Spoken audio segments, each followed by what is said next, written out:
Friends, good morning. সকাল থেকে আমি আমার ভিডিওটা শুরু করছি। আশা করি তোমরা সবাই সুস্থ আছো, ভালো আছো। আরুস লাইভ ব্লগিং নিউ একটি ভিডিওতে সকলকে অনেক অনেক স্বাগত। এখন আমি সকালবেলায় উঠে একটু ব্রাশটা করে নিচ্ছি। আজকে অন্যদিন সাধারণত আমি শুনুকে আগে ফ্রেশ করিয়ে নিই, খাইয়ে দাইয়ে নিই, তারপর আমি ব্রাশ করি। কিন্তু আজকে আমি আগে ব্রাশ করে নিলাম, তারপর বিছানা টিছানা তুলে তারপর শুনুকে খাওয়াতে গেছি। কারণ অনেকটাই সকাল ছিল, সেই জন্য এত সকাল সকাল ও খায় না। আর যেহেতু ও ব্রেস্টফিড করে, সেই জন্য অতটা কোনো প্রবলেম হয় না। তো চলো এখন আমি বিছানাটা ভালোভাবে তুলে নিই, তারপর আমি শুনুকে খাওয়াতে যাব।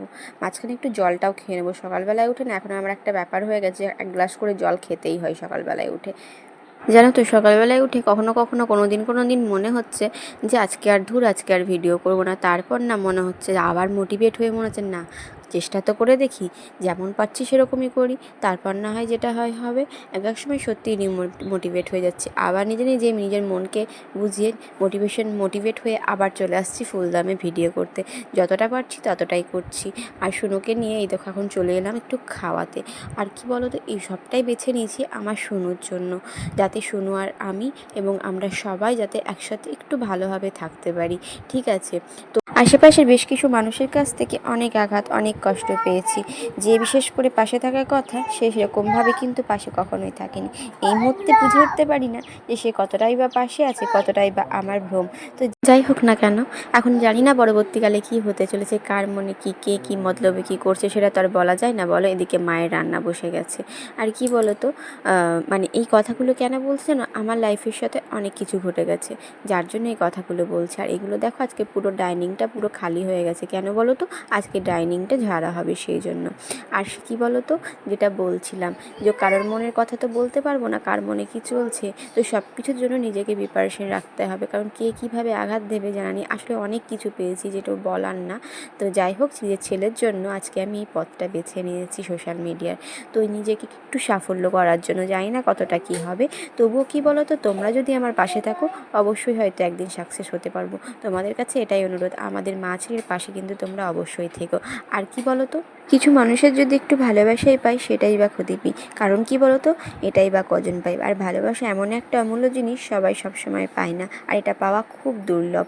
এটাই হচ্ছে ব্যাপার। আর কি বলো তো, এখন শুনুকে নিয়ে আমি একটু বই নিয়ে বসিয়েছি। সকাল দিকে ওকে সেরকমভাবে বসে না, সন্ধ্যার দিকেই বসে। তবু আজকে যেহেতু একটু টাইম আছে, এদিকে মারা ডাইনিং ঝাড়ছে, সেই জন্য চলে এলাম দরজাটা লাগিয়ে এখানে একটু বই নিয়ে বসাতে শুনুকে। ছেলেটার জন্য সোশ্যাল মিডিয়া জগতের এই পথটাই বেছে নিয়েছি। কি করব বলো? তো কিছু ভুল করেছি কি, তোমরা কিন্তু অবশ্যই জানো। আর সেই দেখো, ঘরের মধ্যে নিয়ে চলে এসেছি সকালবেলার খাবার। আসলে যেহেতু বললাম ডাইনিংটা আজকে ঝাড়াঝুড়ে চলছে, তো বাবা আজকে ডালপুরি নিয়ে এসেছে, তো সেটাই খাচ্ছি। তো চলো, শুনে একবার করে বলছে আমাকে দাও। তো ওকে সেরকম কিছুই দিচ্ছি না, কিন্তু জাস্ট ওকে আঙুলটা ঠেকিয়ে দিচ্ছি, কারণ বাইরের খাবার, তোকে সেরকম বাইরের খাবার আমি দিই না। এখন তো ছোট, বড় হলে তো আস্তে আস্তে একটু একটু খাবেই, তাই না বলো? তো সেরকম দিই না। এদিকে দেখো আমি খাবারটা শেষ করি, আর এদিকে দেখো শুনু কত দুষ্টুমি করছে, একবার নিচে একবার উপরে, মানে ওর এক জায়গাতে চুপচাপ বসা হয় না, মানে এক সেকেন্ড বসে থাকে। তবুও তো মোটামুটি এখন যেটা দেখছো একটু ভালো আছে, মানে এই মুহূর্তে কিন্তু 1 মিনিটও চুপচাপ থাকে না। ঠিক আছে, এত দুষ্টুমি করে, দেখছো কি দুষ্টু পাখা নিয়ে চলে এলো একটা। তো চলো, এদিকে খাওয়া দাওয়াটা সেরে এখন একটু ডাইনিংয়ে যাব, কারণ বাবা এখন ঝাড়াঝুড়ো বাবার হয়ে গেছে। এখন বাবা কিন্তু স্নান টান করে এবার অফিস চলে যাবে খাওয়া দাওয়া করে। এই যে দেখো, এখন মা এখানে এই স্ট্যান্ডটা, বাসন রাখার স্ট্যান্ডটাকে মুছে নিচ্ছে ভালোভাবে। বাসনগুলোকেও সব বের করেছে, দিয়ে সব মুছে নিচ্ছে, কারণ এগুলো ব্যবহার হয় না, তো সেই জন্য ধুলো পড়ে যায় এদিকটা, সেই জন্য। এদিকে তোমরাও দেখে নাও যে কতটা ঝাড়াঝাড়ি। এই যে দেখো, এগুলো পুরো কিন্তু ফাঁকা। তো আমি এখন চলে এলাম যে শোকেসটাকে একটু মুছে নেবো বলে। ছোটো শোকেসটা এগুলো সব বের করে একটু মুছে নেবো। আর মায়ের স্ট্যান্ডটা মোছা হয়ে গেছে, মায়ের সাইডে রেখে দিল। আর এখন আমি এদিকে শোকেসটা মুছতে লেগেছি, যত কাপ প্লেট যা আছে সব বের করে নিচ্ছি, দিয়ে মুছে মুছে সব রেখে দিচ্ছি। ঠিক আছে, তারপর আবার ভালোভাবে মুছে ভরে নেব। আর এদিকে কী বলতো, শুনো বারবার আসছে আর দুষ্টুমি করছে আমার কাছে, না হলে মায়ের কাছে গিয়ে খুব জ্বালাচ্ছে, জানো, এত দুষ্টুমি করছে কি বলবো। আর কি বলতো, এই কাপ প্লেট যা দেখছো না, আগে খুব সুন্দর করে রাখা থাকতো, এখন সেটা রাখা থাকে না, কারণ শুনু বারবার ফেলে দিতে যায়, খুলে এসবগুলো করে। তো চলো, এখন আমি এগুলোকে মোটামুটি রেখে দেবো, কিন্তু সেইভাবে আর সাজাতে পারবো না। কেন বলো, সেইভাবে যদি আমি সাজিয়ে রাখি না, শুনু সব ফেলে দেবে। সেই জন্য আমি মোটামুটি ভিতর দিক করে রেখে দিলাম। আর অতটা ভালোভাবে কিন্তু আমি যেভাবে আগে গুছিয়ে রাখতাম কাপ প্লেট ঢাকি করে, একদম সেটা আর হয়নি, কারণ শুনু ফেলে দেবে। এই যে দেখছো না নিচের দিকের কাঁচটা না, শুনু একটা পুরো ভেঙে ফেলেছে লম্বাভাবে। আর এদিকে আমি স্নান টান করে চলে এসেছি অনেকক্ষণ। আর এখানে দেখো বিকেলবেলা হয়ে গেছে, কিন্তু এখন শুনুর জামা প্যান্টগুলো আমি একটু গুছিয়ে নিচ্ছি, কারণ গোছানো হয়নি। আর ওই যে দেখছো না শাড়িটা পরে কি করেছো না, এই প্রথম আমি একটা শাড়ি পরে ভিডিও বানিয়েছি, রিলস বানিয়েছি, কখনো করিনি জানো, এই ফার্স্ট টাইম। জানি না কেমন হবে, তবুও চেষ্টা করলাম।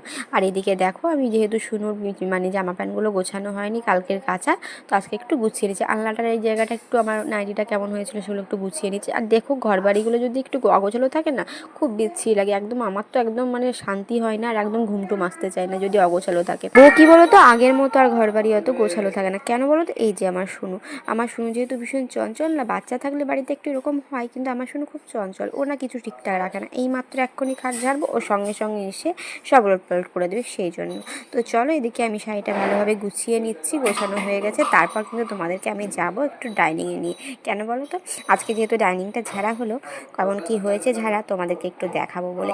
আর কি বলো তো, আমাদের কিন্তু ঝাড়াঝুড়ো সব কমপ্লিট, শুধুমাত্র পড়ে আছে এখন রান্নাঘর আর ঠাকুরঘর, দোতলা কিন্তু সব পরিষ্কার বাবা ঝেড়ে নিয়েছে, কিন্তু আমি আর যাইনি ওখানে, তাই দেখাইনি। আর কি বলো তো, ঝাড়াঝুড়োর পর না পুরো ঘর বাড়িগুলো পুরো ক্লিন লাগে। অন্য টাইমে ঝুল ধরা হয় সবাই, কিন্তু এতটা ক্লিন লাগে না, যেহেতু এটা ডিপ ক্লিন হয় না, পুরো বাড়িটা পুরো নতুন নতুন লাগে। তো কেমন হয়েছে কিন্তু অবশ্যই জানিও। তো সবই গোছানো প্রায় হয়ে গেছে, শুধুমাত্র আমাদের ডাইনিংয়ের চৌকিটাতে একটু মানে যে চাদর টাদরগুলো আছে না, সেটাকে একটু ভালোভাবে পেরে নিলেই কিন্তু হয়ে যাবে।